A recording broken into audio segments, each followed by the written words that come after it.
चलो स्टार्ट करते हैं। Ray optics lecture number 5। Last class में क्या पढ़ा था हम लोग ने? लेंस के बारे में पढ़ा था, है ना। एक्चुअली देखा जाए तो लेक्चर नंबर 2 के बाद से लेंस ही चला है। हाँ। उसके एप्लीकेशंस के बारे में पढ़ा था हम लोग ने कुछ, Rules ठीक है। और फिर हम लोग ने पढ़े थे। इमेज फॉर्मेशन भी करा था, ठीक। हम लोग ने कन्वर्जेंट लेंस कौन सा होता है, डाइवर्जेंट लेंस कौन सा होता है, वही पढ़ा था। और कौन सी पर्टिकुलर कंडीशन में जो आपका कन्वर्जेंट लेंस है वो डाइवर्जेंट की तरह काम करने लगता है, वो डाइवर्जेंट कन्वर्जेंट, वो सब कुछ पढ़ लिया था, ठीक है। लेंस मेकर फॉर्मूला ये न्यूमेरिकल भी लगा लिए थे शायद हम लोग ने, है ना। Yes sir. सब कुछ हो गया था। तो आज हम लोग पढ़ेंगे कॉम्बिनेशन ऑफ लेंस। मतलब लेंस खत्म हो चुका है, अब सिर्फ उसके कुछ एप्लीकेशंस और हैं, वो पढ़ लेते हैं, ठीक है। तो यहाँ पे हेडिंग क्या है? Combination of lens and mirror. देखिए, व्हेन सेवरल लेंस और मिरर आर यूज्ड, ये पर्टिकुलर क्वेश्चन के लिए ये टॉपिक बनाया गया, कोई ऐसा टॉपिक है नहीं, ठीक है। सवाल ऐसे पूछे जा चुके हैं पहले भी, तो इसलिए इसको एक टॉपिक के फॉर्म में पढ़ा रहे हैं, ठीक। देखिए, व्हेन सेवरल लेंस और mirror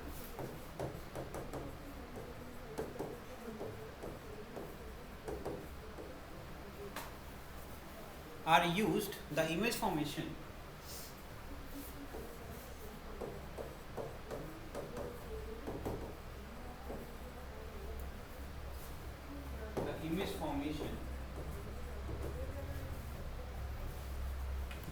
is considered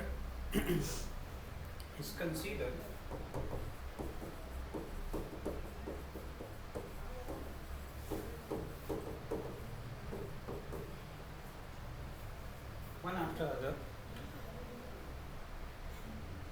in sequence. in sequence जो इमेज बनेगी वो क्या होगी? एक सीक्वेंस होगा, क्योंकि आपके जो मिरर्स और लेंस है वो एक सीक्वेंस में प्लेस्ड हैं। तो जो इमेज बनेगी वो क्या होगी? एक सीक्वेंस में होगी, ठीक है, ऑफ स्टेप्स।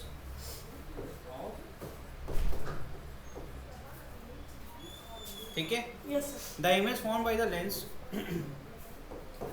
द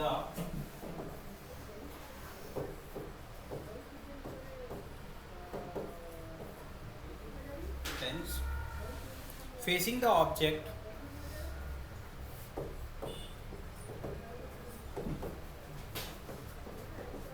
ध्यान से पढ़ना, समझ में तुरंत आ जाएगा। serves as the object for the next lens or mirror, for the next lens or mirror। इसका मतलब समझ में आ रहा है? जैसे मान लो कि एक लेंस है, ठीक है, इसका ऑप्टिकल सेंटर हो गया, माफ करना, ठीक है। ये एक ऑब्जेक्ट है, इसकी इमेज क्या बनेगी? बताइए। इसका फोकस हो गया, फिर ये ऑप्टिकल सेंटर से कहेंगे रियल बनेगी और इन्वर्टेड बनेगी। अब सुनना ध्यान से, इसके बाद अगर कोई भी चीज प्लेस है, मान लो एक मिरर प्लेस कर दिया हमने, या फिर मैंने एक लेंस प्लेस कर दिया, तो इस मिरर या फिर लेंस के लिए ये जो इमेज है कैसे काम करेगी? ऑब्जेक्ट की तरह। अरे भाई, मिरर या लेंस के सामने जो भी होगा वही उसका ऑब्जेक्ट या फिर वो होगा आपका। मिरर के लिए ऑब्जेक्ट हो जाएगा, लेंस के लिए भी हो सकता है, उसके लिए भी हो सकता है। तो इसके सामने क्या पड़ रहा है भाई? ये इमेज पड़ रही है, तो इमेज ही क्या हो जाएगी? इसकी ऑब्जेक्ट हो जाएगी। इसी प्रकार से आगे की तरफ भी ये चलेगा, है ना। अगर लेंस होगा तो आगे के लिए चलेगा, है ना, और बीच में रखना पड़ेगा, तो अरेंजमेंट इस तरीके से एक स्टेप्स बनता जाएगा। समझ में आ रहा है कि नहीं आ रहा है? तो ये था इसका मतलब। मिटा दे इसको, मिटा दे, बनाओगे बना लो, ठीक है। इसी तरीके से द इमेज फॉर्म, कॉमा करके लिखना, the image form by the second lens या फिर mirror act as object for, इसके लिए थर्ड के लिए, फॉर थर्ड लेंस और mirror and so on, third and so on. इसी तरीके से जितने भी तुम रखना चाहते हो, सो ऑन, सून लिख दिया है ना, सो ऑन, ठीक है। Then the total magnification in such situation, मतलब अब क्या कर रहे हैं? मैग्निफिकेशन का मतलब क्या हो गया? चलो ठीक है, मान लेते हैं 100 लेंस आपने रख दिए, ठीक है, मान लेते हैं ये भी कि 100 मिरर भी रख सकते हैं आप, कुछ भी कर सकते हैं आप, है ना, आपके हाथ में। ऑब्जर्वर क्या देखेगा, जो फाइनल आखिरी वाला होगा उससे निकलने वाली जो इमेज वही तो फाइनल इमेज मानी जाएगी। अरे हम कह रहे हैं कि यार ऐसे 100 लगे हुए हैं ट्रांसपेरेंट मीडियम यानी कि लेंस रखे हुए हैं, मैं यहाँ खड़ा हूँ, ठीक है, मैं ऑब्जर्वर हूँ। एक मिनट रुको, पहले तो गला ठीक कर लें, नहीं तो ये हम बोल ही नहीं पाएंगे। चलिए देखिए भाई, तो यहाँ तो बहुत ही क्वाइट क्लियर है कि जो मैग्निफिकेशन की बात हो रही है वो फाइनल इमेज को कंपेयर करेंगे विद द इनिशियल ऑब्जेक्ट। तो अब जैसे मैंने भी बोला, तो मैं यहाँ खड़ा हूँ, 100 लेंस बीच में है और आप आखिरी में खड़े हो, आपकी इमेज बन रही है, मैं ऑब्जर्व कर रहा हूँ। उधर से फिनोमेनन होता जाएगा होता जाएगा होता जाएगा, मान लेते सारे क्या है, कॉन्वेक्स है, मतलब रियल बन रहा है। रियल बनेगा तो इधर ऑटोमेटिकली सारे क्या होगा, रियल इन्वर्टेड बनते जाएगा। फाइनल इमेज मेरे ऊपर बन रही है, मैंने स्क्रीन पहन रखी है, ठीक है, मेरे ऊपर बन रही है, तो मैं ऑब्जर्व कर सकता हूँ ना, उसको कर रहा हूँ ना, ठीक। तो उसका जो साइज होगा विथ रिस्पेक्ट टू जो ऑब्जेक्ट, जैसे आपकी कोई भी हाइट होगी उसको कंपेयर करेंगे तभी पता चलेगा बड़ा बन रहा है या छोटा बन रहा है, उसी को तो मैग्निफिकेशन कहते हैं। तो वही कहने जा रहे हैं कि मैग्निफिकेशन लिखिए, द टोटल मैग्निफिकेशन, क्या लिखेंगे, द टोटल मैग्निफिकेशन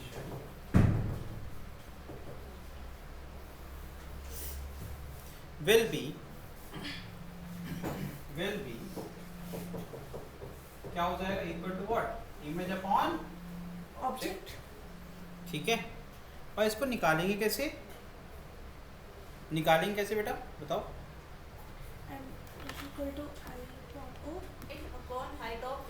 तो बेसिकली ये डायरेक्टली तो नहीं मिल सकता है ना, तो हमें रिलेशन निकालना पड़ेगा जितने भी बीच में होंगे। तो क्या करेंगे, m1 into m2 into m3, m1 m2 m3 क्या है, फर्स्ट लेंस का जो मैग्निफिकेशन हुआ, फिर सेकंड का जो हुआ, फिर वो थर्ड का जो हुआ, इस तरीके से। तो m1 कैसे निकलेगा, फिर वही करेंगे सर, i1 पहली इमेज मान लेते हैं, i1 अपॉन o हो जाएगा, राइट। फिर i1 बन जाएगा ऑब्जेक्ट और i2 बन जाएगा इमेज, तो m2 क्या हो जाएगा, i2 अपॉन i1, इस तरीके से जितने भी होंगे, राइट।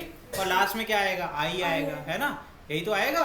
तो इस तरीके से इसको लिख सकते हैं। तो अपन इसको चाहें तो वी कैन रीराइट एज, कैसे लिख सकते हैं बताइए, i1 अपॉन o इनटू क्या आ जाएगा, i2 अपॉन i1, फिर ऐसे करते करते करते करते एंड सो ऑन।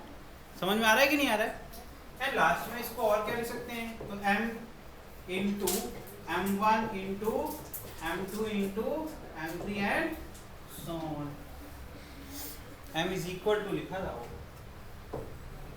मैंने अभी बताया भी ना, कि m इज इक्वल, m क्या है भाई, टोटल मैग्निफिकेशन, m क्या है, टोटल मैग्निफिकेशन। इसको लिख देते हैं इसको। समझ में आया कि नहीं आया क्या करना है ऐसे क्वेश्चन को सॉल्व करने के लिए। यार इसी का रिमोट कहाँ है, चलाओ भाई, बड़ी गर्मी हो रही है। हो गया, अब पढ़ लेते हैं पावर ऑफ लेंस।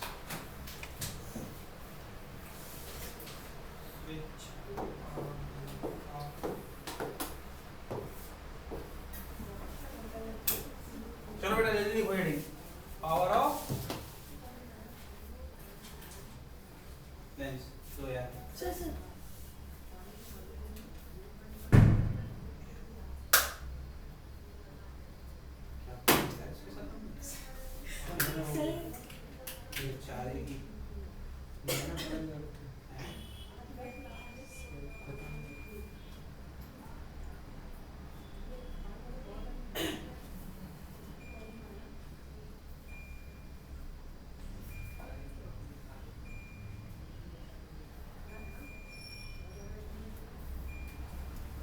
चलो पावर ऑफ लेंस क्या होगा भैया बताइए, PL is equal to 1 upon FL। PL is equal to क्या होता है, 1 अपॉन FL। ये फॉर्मूला पढ़ा था ना, ये कब होता है, जब मीडियम क्या हो, एयर हो, ठीक है। कन्वर्जिंग लेंस के लिए क्या हो जाएगा, कन्वर्जिंग के लिए सर इसके लिए क्या होगा, PL हमेशा positive.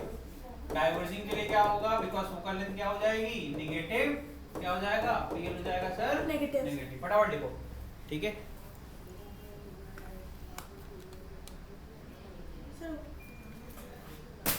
Next power of mirror क्या हो जाएगा, -1 अपॉन, माइनस क्यों होगा भाई, मिरर हमेशा वर्चुअल बनाता है। कॉन्वेक्स मिरर में क्या हो जाएगा, ये कॉन्वेक्स मिरर के केस में क्या हो जाएगा, जल्दी बताओ, पावर क्या हो जाएगा, नेगेटिव, क्या हो जाएगा? नेगेटिव। और कॉनकेव के लिए क्या हो जाएगा? पॉजिटिव। ठीक है बेटा, लिख डालो फटाफट। अब बात करते हैं सिल्वरिंग ऑफ लेंस। बात करते हैं सिल्वरिंग ऑफ लेंस। आगे बढ़ जाए। सिल्वरिंग का मतलब क्या होगा? एक तरफ ने क्या कर दिया? पॉलिश कर दिया, है ना?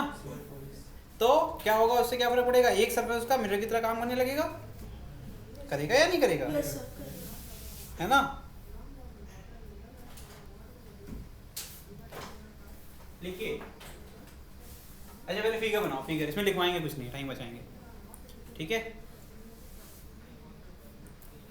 तो इसमें बेटा दो फेनोमेनन, ये देखो बहुत अच्छा ऑलरेडी फिगर बना हुआ है, ठीक है? यहाँ क्या कर दिया हमने? एक लेंस है तो ऑब्वियसली इसमें रिफ्रैक्शन भी होगा और रिफ्लेक्शन भी होगा। पहले वाले सरफेस क्या होगा? रिफ्रैक्शन होगा, दूसरे वाले पे क्या होगा? रिफ्लेक्शन होगा।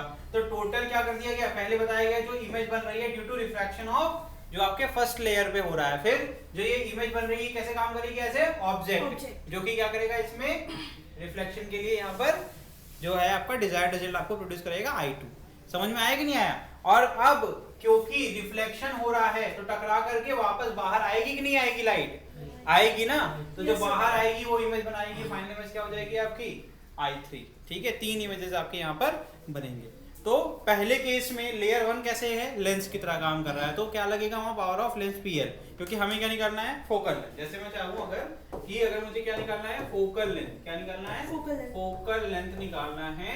तो फोकल लेंथ के लिए मुझे क्या निकालना पड़ेगा? पावर निकालना पड़ेगा, राइट? तो फोकल लेंथ हम मान लेते हैं टोटल कितना है? F। तो एक्चुअली में हम क्या करेंगे? हम P सॉल्व करेंगे ना, तो 1/P करने के बजाय मैं कैसे कर दूंगा इसको?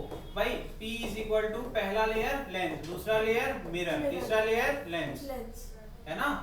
ये 3 बार कर लूंगा, ऐड करके मुझे जो फाइनल आंसर मिलेगा वही क्या हो जाएगा मेरे लिए? वही हो जाएगा मेरा फाइनल फोकल लेंथ। ठीक है बेटा, ऐसे करना था इस क्वेश्चन को।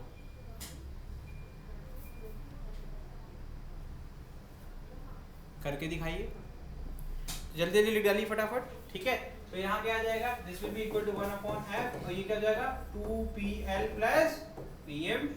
फिगर नीचे समझ में आ ही रहा होगा, है ना? PL के लिए क्या हो जाएगा? फोकल लेंथ ऑफ लेंस, ठीक है? तो ये क्या बन जाएगा? ये बन जाएगा ट्वाइस ऑफ 1/ क्या? Focal length of lens plus 1/ focal length of mirror. यही तो होगा ना बेटा? इनके सम से क्या बन जाएगा? रिजल्टेंट जो आएगा यही आपका आंसर होगा। तो हमारे पास रिलेशन होता है फोकल लेंथ का विद रिस्पेक्ट टू क्या? Radius of curvature. बस वही फॉर्मूला यूज करेंगे हम लोग। तो यहाँ से मैं नीचे कर रहा हूँ, तो 1/ focal length will be equal to 2/FL plus 1/FM। ठीक है बेटा? अब अपन FL की वैल्यू पुट कर देंगे in terms of mu and r. ठीक है, तो क्या आ जाएगा? ये जल्दी से बताइए। ये आ जाएगा 2 mu minus 1 upon r into 2 plus 2/r। r/2 होता है ना, ये तो पता ही होगा, ठीक है? अब इसको सॉल्व कर लेंगे तो आपको क्या मिल जाएगा? You will get the focal length. इसका एलसीएम कितना आ रहा है? r। क्या आ रहा है? 4 म्यू माइनस 1 प्लस 2। ठीक है?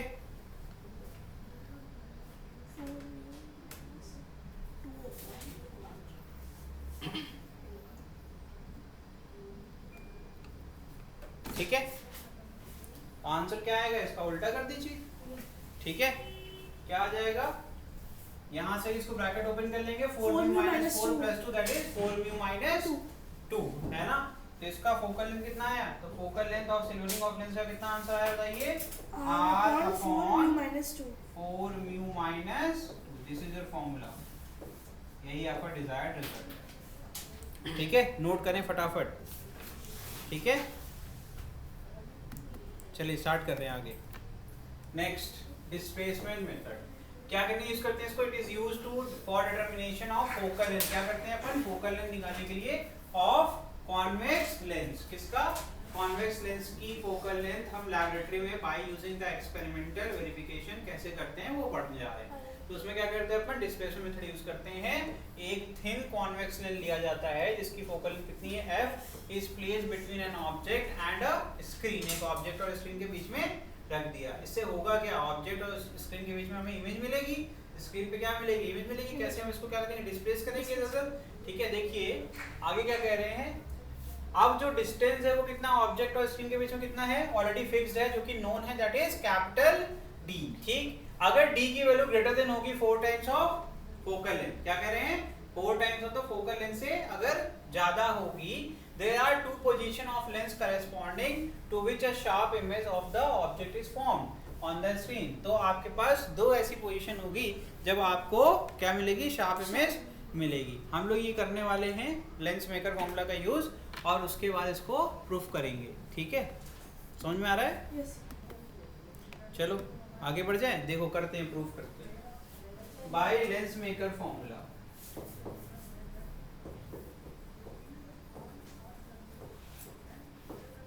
यहाँ पर देखो ध्यान से, थिन यूज किया है, तो यहाँ पर सिंपल वाला यूज होगा 1/v minus 1/u is equal to 1/। तो हमने क्या ले लिया, हमने मान लिया कि ऑब्जेक्ट कितनी दूरी पर है, u डिस्टेंस पर है, तो v कितना हो जाएगा, d माइनस u। फटाफट वैल्यू पुट कर डालो इसके अंदर। ठीक है, जल्दी से करिए, रिलेशंस निकालिए। ठीक है, तो u की पॉसिबल पोजीशन मिल जाएगी, क्योंकि यहाँ पर जो इक्वेशन बनेगा वो कैसा बनेगा, क्वाड्रेटिक बनेगा। इससे मुझे पता चलता है कि u की दो पॉसिबल वैल्यू है जिस पर इमेज बनेगी। ठीक है, तो कैसे करेंगे देखते जाइए। तो यहाँ आ जाएगा 1/d माइनस u, क्योंकि ये रियल है इसलिए पॉजिटिव हो जाएगा, माइनस 1/ क्या करेंगे, माइनस u पुट करेंगे या u पुट करेंगे, मुझे कौन बताएगा। बिकॉज हम लोग u की वैल्यू निकालने की कोशिश कर रहे हैं, तो हमें साइन कन्वेंशन यूज करना पड़ेगा, दैट इज इक्वल टू क्या आएगा, 1/f। ठीक है, yes. अब क्या करेंगे, वी विल क्रॉस मल्टीप्लाई और डिनोमिनेटर को एलिमिनेट करेंगे और सारी चीजें न्यूमरेटर में लेकर जाएंगे। ठीक है, तो इसके बाद फर्दर तो क्या हो जाएगा यहाँ पर बताइए, जो यह आ जाएगा 1/d minus u plus 1/u, ये क्या बन जाएगा बताइए, u minus d minus u upon d minus u, और एक और यहाँ प्लस आ जाएगा, प्लस आ जाएगा ना, ये मैंने माइनस माइनस क्या कर दिया, प्लस कर दिया, फिर उसके एलसीएम इज इक्वल टू क्या है, 1/f, क्रॉस मल्टीप्लाई कर लीजिए, तो uf plus d minus u into f is equal to क्या आ जाएगा यहाँ पर, du माइनस u स्क्वायर। आगे सब कुछ न्यूमरेटर में एक्सपैंड कर लो सारा, तो क्या आ जाएगा, सबको एक तरफ ले आओ, इसको इधर ले आओ, हाईएस्ट डिग्री को प्लस में रखो, तो ये आ जाएगा minus du plus uf plus df minus uf is equal to 0। Minus uf plus uf cut जाएगा, क्या बन गया फाइनल आपका u square minus du plus df is equal to 0। यही है आपका रिक्वायर्ड क्वाड्रेटिक इक्वेशन। इसमें वेरिएबल क्या है, u, हमें u की ही वैल्यू निकालनी थी, तो क्योंकि इसकी डिग्री कितनी है 2, तो इसका मतलब दो ऐसी वैल्यू u की हो सकती है जिस पे ये इक्वेशन सेटिस्फाई करेगा, और इसका मतलब है कि दो ऐसी पोजीशन हो सकती है जहां पर अगर ऑब्जेक्ट को प्लेस करें तो हमें शार्प इमेज मिलेगी। ठीक है, तो क्या करेंगे, by quadratic formula u will be equal to what, minus minus क्या हो जाएगा प्लस d, यहाँ पे b की वैल्यू कितनी है, माइनस डी है ना, तो क्या फॉर्मूला होता था, x is equal to minus b plus minus under root b square minus 4ac upon 2a। Quadratic formula use कर रहा हूँ। ठीक है, 9th 10th क्लास में पढ़ा था हम लोगों ने। फिर ये माइनस माइनस क्या हो जाएगा प्लस, फिर plus minus under root b square मतलब d square minus 4 into a कितना है 1 और सी कितना है d अपॉन 2 इंटू 1। इसका मतलब है there are two possible values of u for which आपका ऑब्जेक्ट में शार्प इमेज मिलेगी। ठीक है, ये हो गया हमारा फॉर्मूला।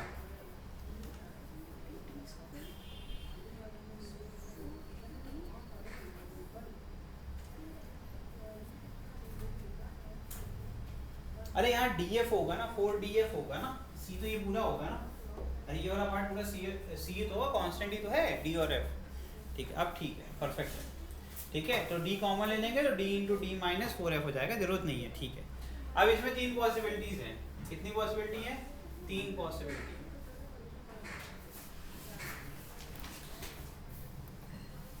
ठीक है, चलो इसी पे लिख देते हैं। तो पॉसिबिलिटी क्या है? There are 3 possibility. कैसे मुझे पता? अरे यार तुम लोग को बताया था ना, डिस्क्रिमिनेंट की वैल्यू ग्रेटर देन 0 होगी तो रियल रूट्स होंगे, है ना, और डिस्क्रिमिनेंट इक्वल टू 0 जाएगा तो इक्वल रूट तो एक ही पोजीशन आ जाएगी, और लेस देन तो इमेजिनरी। ठीक। 3 पॉसिबिलिटीज, 3 पॉसिबिलिटीज हो सकती हैं जहां पर आपके डी की बात हो रही है। तो डी ग्रेटर देन अगर क्या है? 0।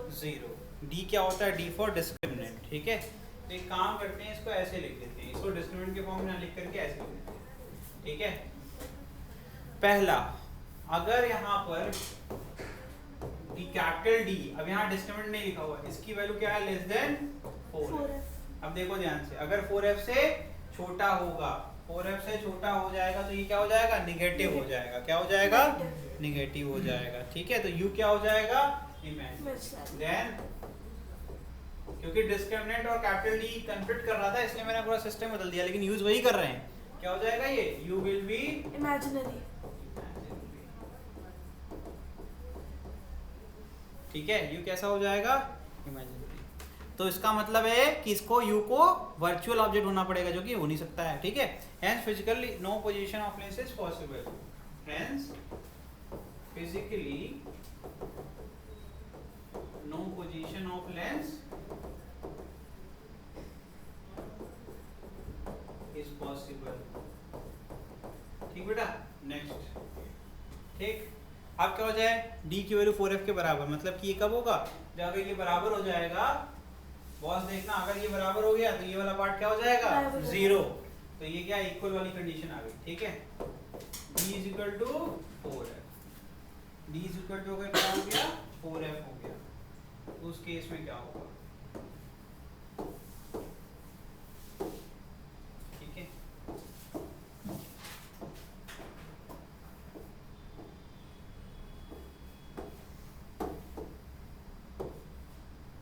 चलिए, तो अगर d is equal to 4f हो गया, उस केस में क्या होगा बेटा? देखिएगा क्या हो जाएगा? u will be equal to, then u will be equal to d by 2। क्या हो जाएगा? d by 2। ठीक है, और which is also equal to 2f। क्या हो जाएगा? ये 2f के बराबर। So only one position of lens is possible.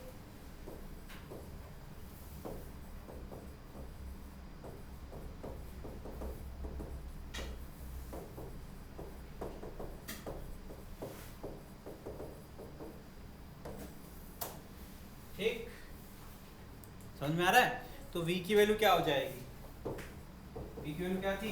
d minus u, यही तो होगा ना, d माइनस u, और d कितना है? 4f minus 2f is equal to क्या आ गया? तो v की वैल्यू कितनी आ गई? v भी 2f और u भी 2f। ठीक, अब लास्ट केस, अगर d की वैल्यू ग्रेटर देन क्या है? 4f। तो पहली बात तो यहाँ पर u की 2 वैल्यूज हो सकती हैं। कौन कौन सी वैल्यू हो जाएंगी यहाँ पर? u1 इज इक्वल टू क्या हो जाएगा? d plus under root d into d minus 4। मैंने d कॉमन लिया है बेटा, जिसको समझ में ना आए डरने की कोई आवश्यकता नहीं है, सेम चीज लिखा था, स्क्वायर था, इधर भी d था, d कॉमन ले लिया तो पहले वाले में बचा d और दूसरे वाले में बचा 4f। ठीक है, ये किया मैंने। और दूसरी वैल्यू क्या पॉसिबल है? d minus under root d into d minus 4f, और नीचे क्या जाएगा? अपॉन में 2। यहाँ इसका मतलब है 2 ऐसी वैल्यू पोजीशन हो सकती है जहाँ पर क्या ऑब्जेक्ट को प्लेस कर दें तो हमें क्या मिल जाए? ठीक है, शार्प इमेज मिल जाए। ठीक है, अब देखो जो फिगर अभी मैंने एलिमिनेट किया था इसमें से, वो फिगर देखो, फिगर यही फिट हो रहा है, ये लास्ट वाले केस के लिए। तो इसका मतलब कितनी पोजीशन है आपकी? 2 पोजीशन, एक बार u1 एक बार u2। डॉटेड वाला लेंस क्या दूसरी पोजीशन को रिप्रेजेंट करता है, दोनों केस में क्या हो रहा है, इमेज फॉर्मेशन हो रही है। कहां पर, स्क्रीन के ऊपर। पहले वाले में नीचे इमेज बन रही है, ये वाली इमेज I1। दूसरे वाले में क्या हो रहा है, इमेज से शिफ्ट हो जा रही है, ऊपर की तरफ शिफ्ट हो रही है, लेकिन बन तो स्क्रीन पे रही है ना। हमें सिर्फ ये इमेज फॉर्मेशन करना था, हमें ये मतलब नहीं, पोजीशन से तो मतलब है नहीं कि स्क्रीन के ऊपर बन रही है नीचे की तरफ बन रही है ना। तो यहाँ से क्योंकि डिस्टेंस बढ़ गई इसलिए इमेज भी आपकी शिफ्ट हो गई। दोनों का इमेज फॉर्मेशन आपके सामने बना हुआ है। कौन सा यूज किया, सिंपल दो ही रूल यूज किए हैं। एक आपकी रे ऑप्टिकल सेंटर से पास हुई अनडेविएटेड स्ट्रेट लाइन, और एक पैरेलल टू प्रिंसिपल एक्सिस, तो फोकस से होकर गुजरेगी, जहां इंटरसेक्ट करेगी वहीं हेड की इमेज बन जाएगी। टेल हमेशा प्रिंसिपल एक्सिस पे ही होता है। तो ये हो गया तुम्हारा बेटा, ठीक है। तो ये I1 और I2 की पोजीशन हो गई, समझ में आ रहा है। Yes. यानी कि दो ऐसी पोजीशन, ये फिगर बना लो, इसके बाद फिगर बना लीजिए, कंप्लीट हो जाएगा। अब अगर हमें निकालना है x, अब मुझे क्या निकालना है, x क्या है, x क्या है भैया, distance between two position of lens, दोनों लेंस की जो पोजीशन उनके बीच की जो दूरी है। तो x की वैल्यू क्या जाएगी, u2 minus u1, u2 minus u1, और u2 क्या था आपका, d प्लस अंडर रूट क्या आ जाएगा,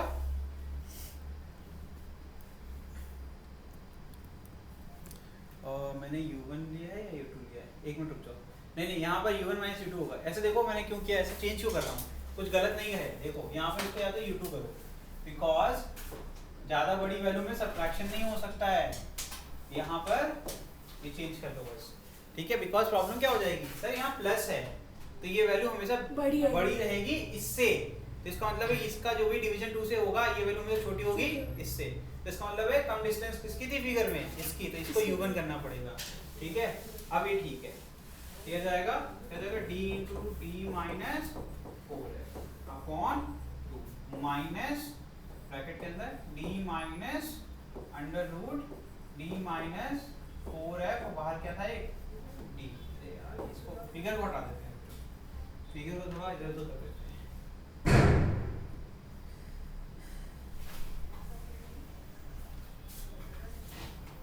ठीक है, ये आ गया फॉर्मूला, हो जाएगा d minus under root d into d minus 4f, अपन में क्या है, ये ब्रैकेट पे लगा रहा हूँ ताकि तुम्हें ये बीच में माइनस साइन है उससे कोई दिक्कत ना हो।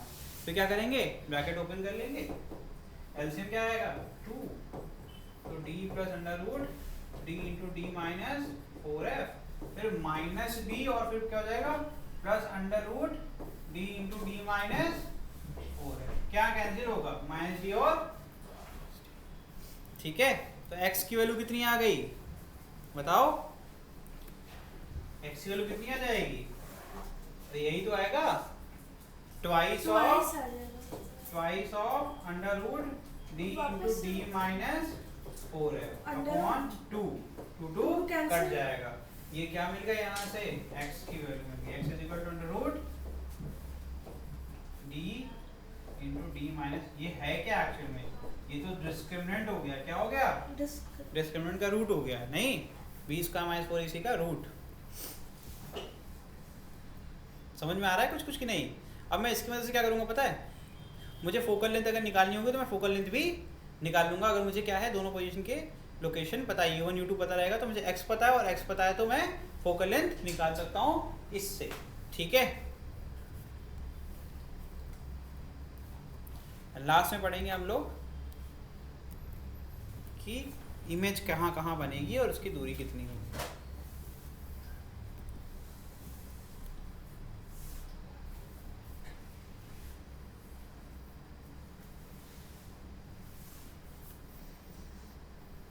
कल जो है पहली शिफ्ट में हम लोग यही पढ़ने वाले हैं, फिजिक्स, मतलब 12 बजे से 12th ही पढ़ेंगे। क्या कल 11th का दिन है क्या, तो 11th पढ़ लेंगे, क्या करना है, काहे परेशान हो हैं। शनिवार को भी तो मॉर्निंग में ही मिलेंगे, शनिवार को मॉर्निंग में इसलिए मिलेंगे, आप लोगों से सहयोग चाहिए थोड़ा, क्योंकि शाम को हमें निकलना है, घर जाना है ना, तो 4-5 बजे तक पढ़ाएंगे, नहीं 4 बजे तक पढ़ाएंगे मैक्सिमम, तो 12 बजे से आ जाए ना, 12 से 4 पढ़ लेंगे 4 घंटे, ठीक है? सही रहेगा ना? तो कल भी 12 बजे पढ़ लेंगे और परसों भी 12 बजे पढ़ लेंगे। मेरी तो कल छुट्टी तो भैया शाम को छुट्टी भी तो दे रहे हैं, 4 बजे छोड़ भी तो रहे हैं तुमको। अभी 4 बजे छोड़ देंगे। परसों कल तो हम गाँव जा रहे हैं। अच्छा, तो परसों कहाँ तुम पढ़ोगे फिर? तो तब काहे तुम इतना टेंशन ले रहे हो? मतलब हमको पता है कि अभी धीमे धीमे जनता सब गायब हो जाएगी, दिवाली तक फिर छुट्टी मनाएगी, जो जो रुका रहेगा उसका फायदा होता रहेगा, बढ़ता रहेगा। तो कल तो फिर मेरी छुट्टी होगी। कल का छुट्टी? 11 है ना कल तो। मैथ का सेशन तो लेंगे ना 10 बजे से? हाँ 10 से 12 तो पढ़ेंगे मैथ। मतलब अगर 10 से 12 मैथ से फिर 12 तुम छुट्टी काउंट क्यों पूछ करते रही हो? हूँ सर। मतलब क्यों काउंट ही लेकिन क्यों कंफर्म करते नहीं हो? हो रहा है सर तो। कंफर्म है, कंफर्म ही कंफर्म है। कंफर्म है 5 दिन। तो सर आपको कहाँ जाना पड़ेगा? हम करना चाहें? कहाँ पर? जौनपुर। अरे जौनपुर पर। हाँ, बदमाशुक शहर है। एक गाना निकला था निरहुआ का। हाँ अच्छा, चले भाई आगे बढ़ लें, क्योंकि इसकी बदमाशी तो कभी खत्म होगी नहीं।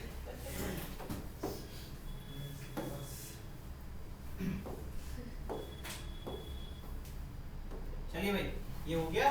तो क्या करेंगे, अगर एक्स स्क्वायर कर देंगे तो क्या मिल जाएगा हमें बताइए? D square minus 4df। इससे क्या निकालेंगे अपन बताइए? इसको इधर भेज दो, इसको इधर भेज दो, क्या जाएगा? D square minus x square upon 4D। 4 लो भाई, फोकल लेंथ का फॉर्मूला लिख डालो। अब क्या निकालने वाले हैं? Distance of image.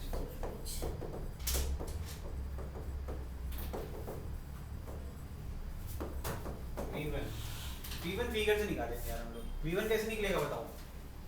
अगर u2 पता है, u2 में से u1 घटा देंगे तो क्या v1 मिल जाएगा? मारेंगे बहुत तुमको v2 प्लस बेटा। u2 यहाँ माइनस पर u1 ये देखो, v1 ये है, सर d u1 पता है, d minus minus u1 d minus u1 कर दो। d क्या है? ऑब्जेक्ट और स्क्रीन के बीच की दूरी, सबसे बेस्ट है। तो क्या कर देंगे? d माइनस u, ठीक है? निकाल लीजिए। तो क्या आ जाएगा? d माइनस 1/2 d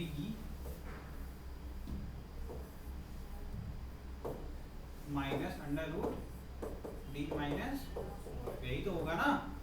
u1 की बात हो रही है, ठीक है, सही है, ठीक है।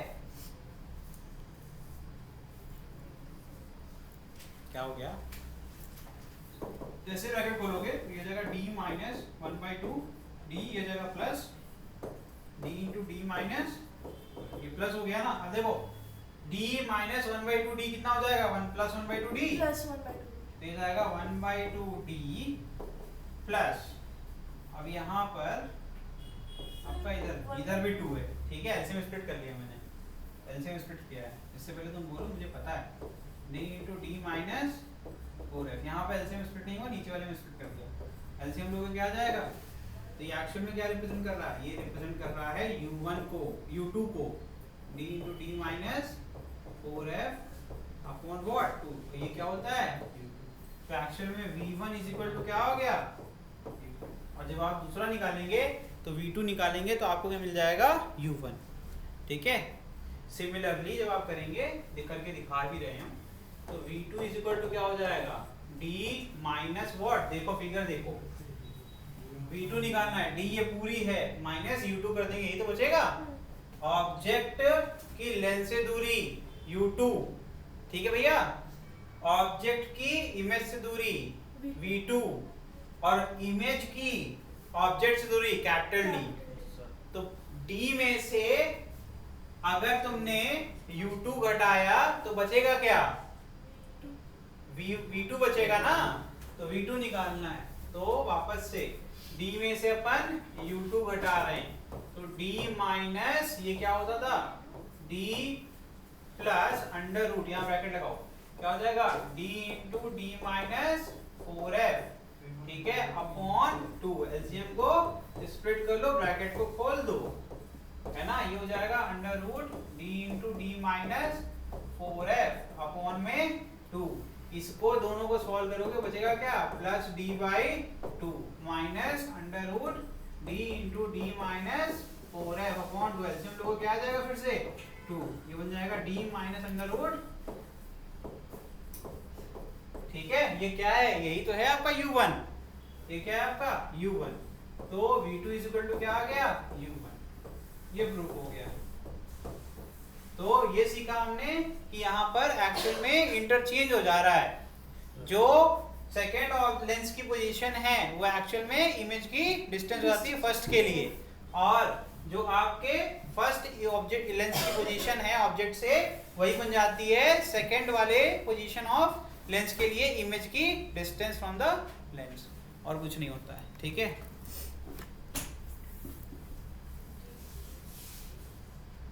अब हम लोग जा रहे हैं कि दोनों का मैग्निफिकेशन। ठीक है, हो गया, Yes, sir. यही लिख लो आगे, यहाँ कहीं लिख लो distance of object and image are interchangeable.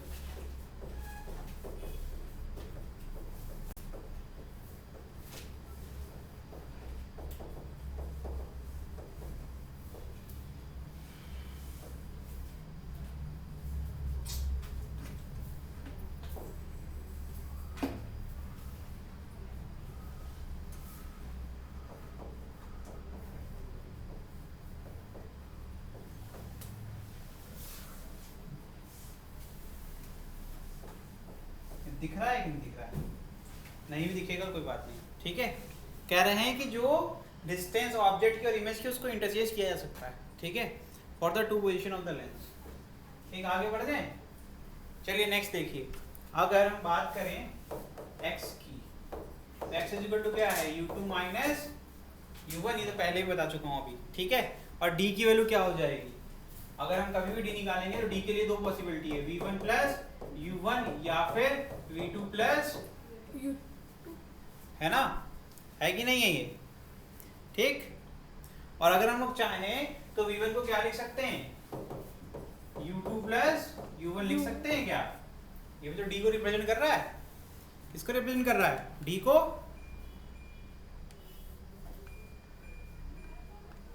ठीक है, अब अगर हम बात करें u1 की तो वो क्या है v2, और v2 को क्या लिख सकते हैं अपन, d minus x by two, क्या लिख सकते हैं d minus x by two.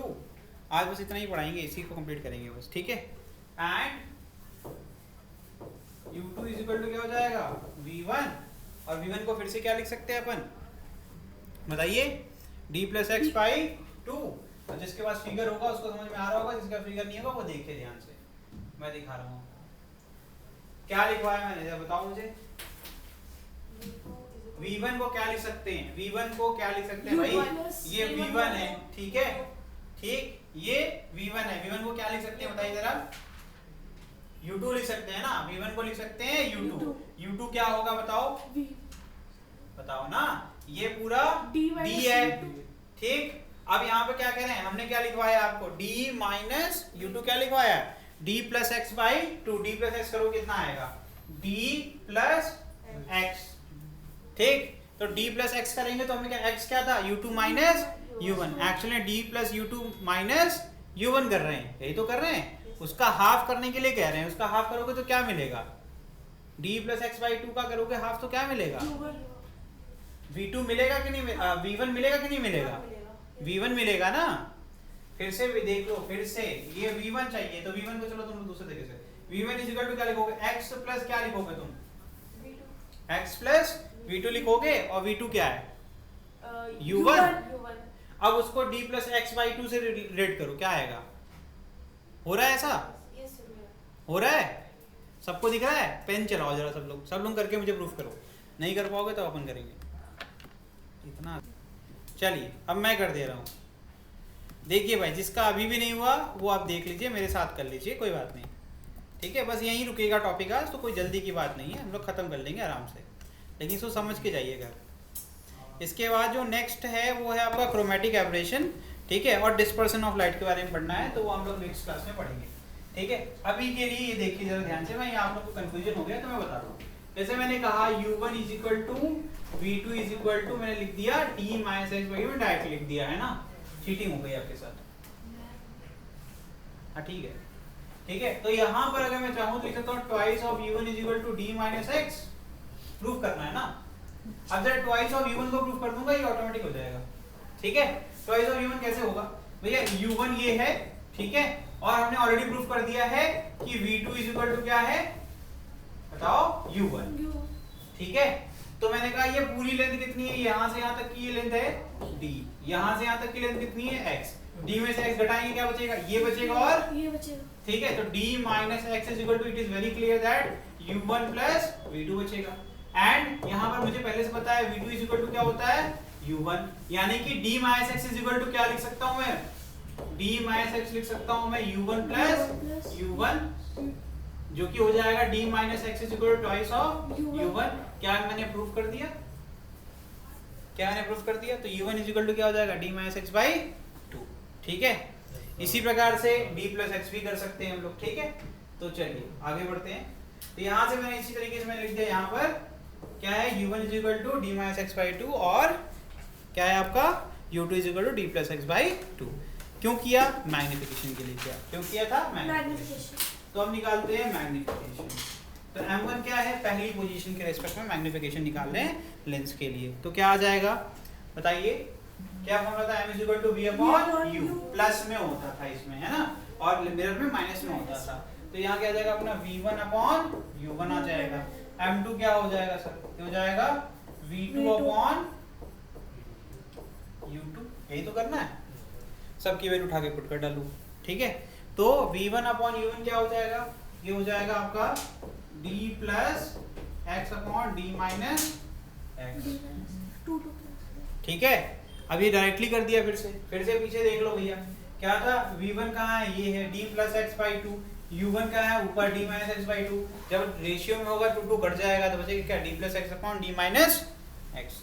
इसी प्रकार से यहाँ v2 और u2 कर देते हैं, u2 ये रहा, v2 ऊपर रहा, तो क्या आ जाएगा, ये हो जाएगा d minus x upon d plus x। और अभी मैंने कॉम्बिनेशन वाला पढ़ाया था, जब मल्टीपल लेंसेज होते हैं तो अगर दोनों को कंबाइन कर दें, इन दोनों को एक साथ मान लें कि ये दो पोजीशन में मैंने दो आइडेंटिकल लेंस रख दिए, तो टोटल मैग्नीफिकेशन क्या जाएगा m1 into m2, ठीक है।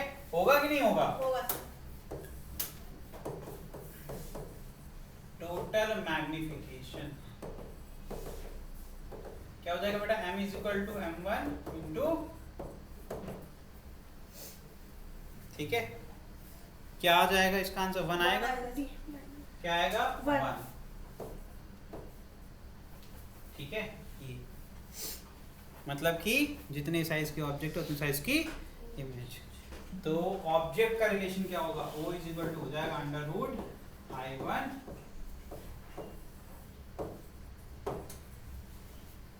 ठीक है।